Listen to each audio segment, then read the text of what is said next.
It is late May 1967. Egyptian troops mobilize across the Sinai, and President Nasser announces the closure of the Straits of Tiran, Israel's southern maritime lifeline. For the Israeli High Command, the message is clear: wait and risk annihilation, or strike first and control the tempo. Diplomats scramble. At the UN, American and Soviet blocs stall each other. Washington signals ambiguity. We discourage any unilateral action. A veiled message to Tel Aviv. Behind closed doors, Defense Minister Moshe Dayan and Prime Minister Levi Eshkol weigh the odds. Some in the Israeli cabinet still believe diplomatic pressure might reopen Tehran, but others see the blockade as an act of war. For Dayan, it mirrors a Mongol dilemma: strike first or be surrounded. Every hour of delay increases the Arab coalition's readiness, Dayan warned. And he was right. Egypt had massed nearly 100,000 troops in the Sinai and moved Soviet-built SA-2 missile batteries near the canal. Syria and Jordan followed suit, mobilizing along their respective borders. A crucial turning point. On May 27th, U.S. Secretary of State Dean Russ tells Israeli Ambassador Harman that America cannot promise intervention if war begins. This effectively undercuts Israel's hopes of international deterrence. Eshkol hesitates. Dayan prepares. In practical terms, this meant Israel would face a three-front war with no guarantee of air superiority, logistic support, or diplomatic cover. The clock was ticking. Within the IDF's general staff, calculations became tactical. The Sinai blockade would choke Israeli oil supplies within weeks. Syria's artillery, perched on the Golan Heights, could shell northern farms at will. Intelligence reports confirmed Arab coordination. The nightmare of a second Holocaust was being weaponized into urgency. Meanwhile, in the Israeli public, panic mixed with fatalism. Schools dug bomb shelters. Young men rushed to enlist. Israel, a state barely 19 years old, now faced existential risk. The Mongol echo reappears here. Preemption, not negotiation, wins in multi-front wars. For Israel, the siege diplomacy wasn't just pressure. It was the opening move of a total encirclement. The diplomatic noose around Israel wasn't just about oil routes or UN resolutions. It forced a fundamental redefinition of sovereignty: strike first, or cease to exist as a state. At exactly 7:45 a.m. on June 5, 1967, nearly 200 Israeli aircraft vanished from radar screens. They flew low, just above the desert sand, evading detection. Their target, the Egyptian Air Force, still grounded, parked wingtip to wingtip across Sinai bases. Within minutes, runways were cratered, control towers silenced, and fighter jets reduced to twisted metal. The operation had a name: Moked Focus. Its aim was brutally simple: remove enemy air power before the first tank crossed the border. Defense Minister Moshe Dayan described it as a decapitation strike, a phrase echoing Mongol doctrine, where eliminating command nodes rendered armies paralyzed. By 10 a.m., 286 Egyptian aircraft had been destroyed, mostly on the ground. Jordan and Syria scrambled to respond, but they too were blindsided. The IF pivoted instantly, hitting Syrian and Jordanian airfields in synchronized second waves. In under 6 hours, Israel had secured full aerial dominance across 3 fronts. Pausa explicativa. In strategic terms, this flipped the entire war. Without air cover, Arab armor became static targets. Israeli infantry could move with near impunity. Supply convoys operated day and night. Command posts no longer feared reconnaissance flights. They launched them, but the risk had been enormous. Focus required every available aircraft. Reserve pilots were called in. Air bases emptied. If the attack failed, Israel would have been left defenseless, with no second wave. The timing was calculated to the minute. Early morning sorties ensured Egyptian commanders were commuting, not commanding. The first bombs fell during breakfast. And yet, this was not mere technical execution. It was informed by intelligence. Mossad reports had mapped aircraft dispersal, radar patterns, guard routines. Even Egyptian flight schedules were memorized. One senior planner remarked, "We knew what time they drank their tea." Baron, Israel's Wars, 2006. The jets themselves have been modified, fuel efficient, stripped of unnecessary weight, capable of returning within 7 minutes to reload. A cycle repeated up to 4 times per pilot that day. The moral calculus was sharp. Israel had not declared war. No ultimatum had been issued. Diplomats were still talking in New York when the runways were already burning in Sinai. This was a gamble wrapped in steel. One punch to disable 3 enemies, launched before a single shot was fired at Israeli soil. The total destruction of Arab air forces didn't just give Israel the sky. It shattered the war's timetable. What might have taken weeks on the ground collapsed into hours. And with it, the very idea of an Arab first strike evaporated from history.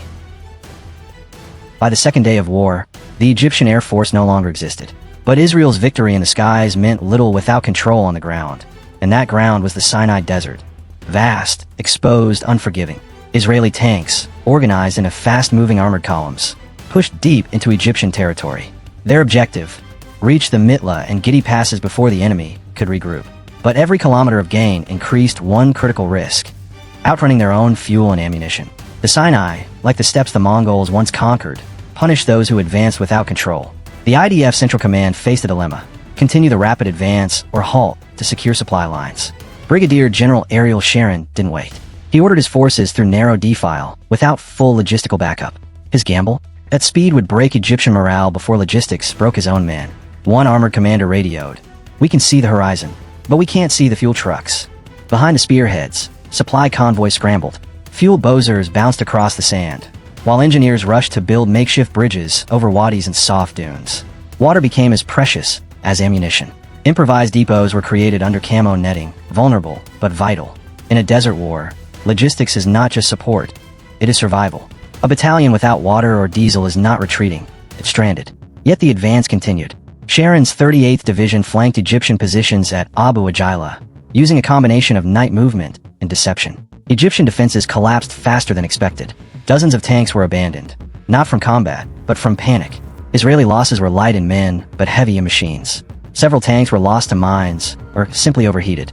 Still, Sharon pressed forward, exceeding his brief, and by June 7th had secured key positions beyond his original objectives. Command in Tel Aviv was furious, but Dayan allowed it. Why? Because the psychological impact of a broken front, visible in Egyptian radio silence and chaotic retreats, outweighed the risk of a few overextended columns. The Mongol shadow reappears again. In fluid war, momentum is currency. Pausing might save fuel, but it risks losing the enemy's disarray. But how long can momentum substitute for supply? And when does a brilliant advance turn into a logistical trap? In the early hours of June 6, 1967, the Israeli High Command made a fateful call to break into East Jerusalem and retake the Old City. For 19 years, it had been under Jordanian control, a political status sealed by the 1949 armistice. But for Israelis, it was more than real estate. It was memory, identity, nationhood carved in stone. The 55th Paratrooper Brigade, commanded by Moked, received the order. They advanced under artillery fire through the narrow alleys of Sheikh Jarrah and Mount Scopus. By midday, combat became house to house, brutal, chaotic, often blind. Civilians caught in crossfire, snipers hidden in minarets. A young officer recalled, "We weren't trained for sacred ground. We were trained to survive." Morris, Righteous Victims, 1999. The urban terrain negated Israel's usual advantage in speed and coordination. Tanks couldn't maneuver. Air support risked destroying holy sites. Every courtyard became a choke point. Every stone, a risk. In tactical terms, urban warfare multiplies uncertainty. Maps lose meaning. Intel goes stale in minutes. Commanders must rely on instinct, and often on blood. Within Israeli leadership, the decision had been split. Prime Minister Levi Eshkol hesitated. Retaking the Old City could trigger global backlash, or worse, Soviet retaliation. But military pressure, and symbolic weight, prevailed. At 10:08 a.m. on June 7th, Gur radioed the words that would define a generation.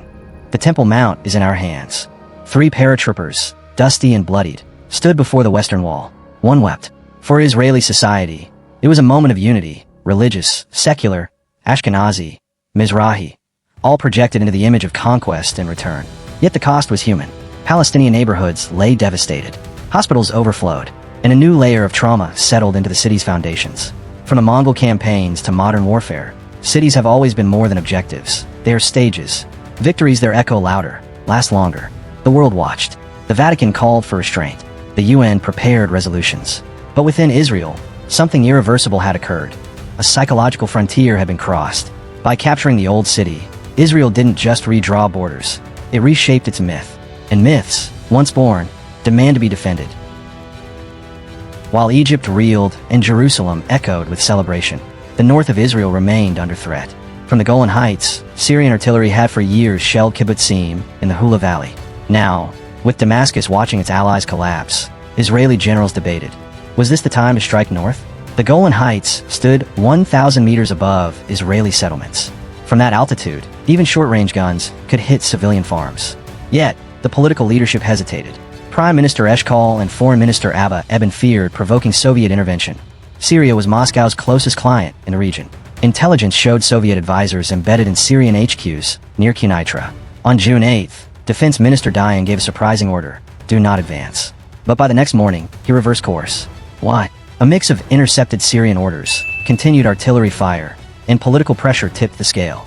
Israeli northern commanders, particularly General David Elazar, had already begun preparations, even without a green light. In command terms, hesitation at the top can be fatal. But delayed action can also expose broader strategic shifts. Sometimes decisions arrive when the field already moved ahead. At dawn on June 9th, the assault began. Infantry climbed steep escarpments under mortar fire. Air support was limited due to visibility. Progress was brutal, trench by trench, rock by rock. By midday, Syrian defenses faltered. Communications broke down. Local commanders fled. Israeli units took Tel Fahur and bypassed minefields that had held for years. But this wasn't just a military operation. It was a political message. No Israeli government could tolerate threats from above. The memory of shelled schools and water towers made that clear. Dayan later claimed it was never planned, a spontaneous reaction to unfolding events. Yet records show that maps for the Golan offensive had been drawn days earlier. In Mongol terms, reserve a theater until the enemy commits elsewhere, then strike with full fury. Capturing the Golan Heights didn't just remove a threat, it redefined deterrence. For Israel, holding the high ground became a new doctrine. Never again would fire rain down unchecked. On June 10, 1967, the guns finally fell silent. Israel had seized the Sinai Peninsula, the West Bank, East Jerusalem, and the Golan Heights, quadrupling its controlled territory in just 6 days. Across Tel Aviv and Jerusalem, flags waved, songs filled the air, and headlines proclaimed a new reality: invincibility. But within the euphoria lurked a question that haunted every post-Mongol empire. What comes after total victory? The Israeli cabinet was divided. Some saw the newly acquired territories as bargaining chips, leveraged to secure peace treaties. Others viewed them as historic lands reclaimed, not negotiable, not temporary. Settlements began as early as July 1967. Defense Minister Dayan famously said, "We are waiting for a telephone call from the Arabs." The call never came. Instead, in August 1967, the Arab League met in Khartoum and declared the three no's: no peace, no recognition, no negotiations. Victory had not pacified, it had hardened. Pause explicativa. In strategic terms, total success creates its own inertia. Options narrow. Flexibility fades. Enemies adapt faster than victors acknowledge. Within Israeli society, the mood was complex. On one hand, a surge in national pride, belief in military supremacy, and messianic tones about Jerusalem. On the other, concerns about ruling over a growing Arab population, international pressure, and the morality of occupation. At the UN, Resolution 242 was passed, calling for Israel to withdraw from territories occupied in the recent conflict in exchange for peace. The ambiguity of the wording, territories versus the territories, would fuel decades of diplomatic stalemates. Unchecked expansion breeds overconfidence. The illusion of control blinds leaders to deeper costs, governance, resistance, and legitimacy. By 1973, that illusion would shatter, but in 1967, it was just beginning to form. Was this the peak of security, or the beginning of a spiral? Can any state hold both victory and restraint in the same hand? Amid the thunderous momentum of the Israeli advance across the Sinai, a fragile thread held the operation together: fuel. By day 4, Israeli spearhead brigades had penetrated deep, too deep, into Egyptian territory. Their advance had outpaced support. Behind them stretched a single lifeline: a fuel convoy crossing exposed desert, snaking between Ber Gifgafa and the Mitla Pass. On paper, the route was secure. But at 3:30 on June 8th, the lead vehicle struck a mine. Within moments, Syrian commandos, operating from the northern Sinai in coordination with Egyptian holdouts, opened fire. The convoy was ambushed. Supplies halted. The implications were immediate. 2 armored brigades, already low on fuel, were now within hours of a mobilization. Communication relayed the crisis back to Southern Command. Options narrowed fast. Either abort the offensive and withdraw, or gamble on a hasty rescue. In military terms, logistics isn't glamorous. But every blitzkrieg, every Mongol raid, every armored thrust depends on one unglamorous truth: without supply, steel becomes sculpture. Captain Nehemiah Damari, tasked with restoring the line, led a detachment of engineers and infantry in jeeps and half-tracks. Navigating at night, under sporadic fire, they repaired the lead path and deployed smoke to mask movement. By noon, the first fuel bozers made it through. Tanks, now minutes from stalling, refueled in position. Their engines left running, guns pointed outward. The line held. A post-battle report noted, "1 more hour of delay, and we would have lost 2 brigades not to enemy fire, but to evaporation." Bahrain, Israel's wars, 2006. The Syrian saboteurs were few, but their timing was flawless. A platoon nearly shifted the theater's balance. It mirrored Mongol disruption tactics. Don't just confront the army, collapse its arteries. Commanders revised doctrine overnight. Convoys were restructured, scout patrols doubled, and air cover assigned not just to spearheads, but to the quiet heroes, the logistics teams. One overlooked convoy nearly unraveled the entire Sinai campaign. The lesson? Victory isn't held by battalions alone, it rides on the wheels behind them.